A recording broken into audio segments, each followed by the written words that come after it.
А следующая наша песня также посвящена извечной теме – девушкам. Ох, эта тема ни один концерт не обходит стороной. Ну ничего страшного. Во-первых, она прозвучит на карачаево-балкарском языке, и большая часть прекрасной половины все равно слов не поймет. Во-вторых, ее споет сам Дауд Жанатаев.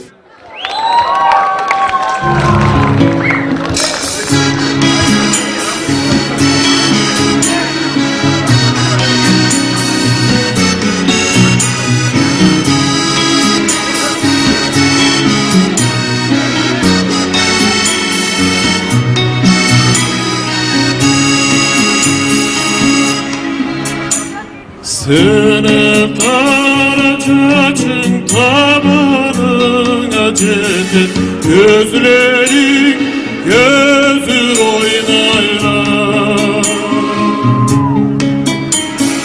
Uzun kirpiklerin gözlerin cama carıklığını yaşıranlar. Benden arım olmaz oy yerin üstünde, arımı kayma erişer. Sümekli kafana düşkün menen arım, din almamcılarla güreşer.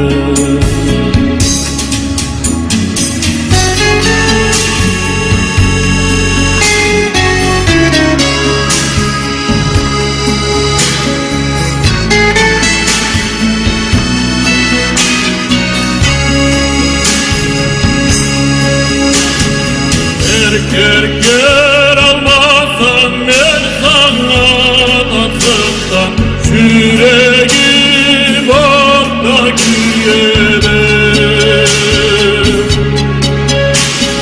Başım koy dese da ulamay yüreğim, seni yüreğim nasıl gelir?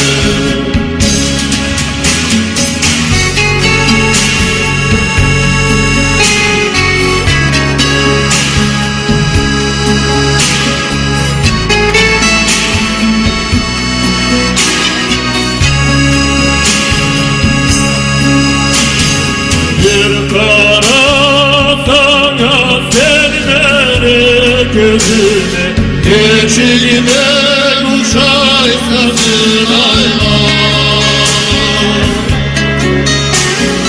Varbaş yerine da bana medalım, hep sevilmesen varmak koylar.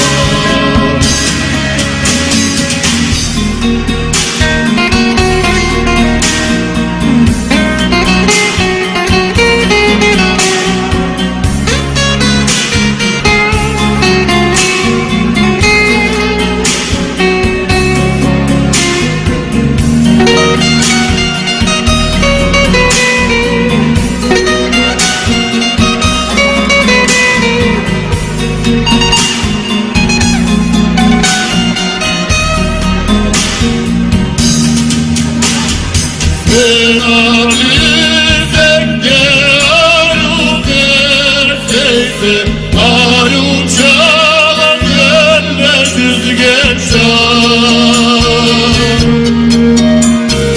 Sen arı çuklu çeksiz beksi gelme, fakir zulmuranı sürgen çal. Sen arı çuklu çeksiz beksi gelme, fakir zulmuranı sürgen çal. Спасибо.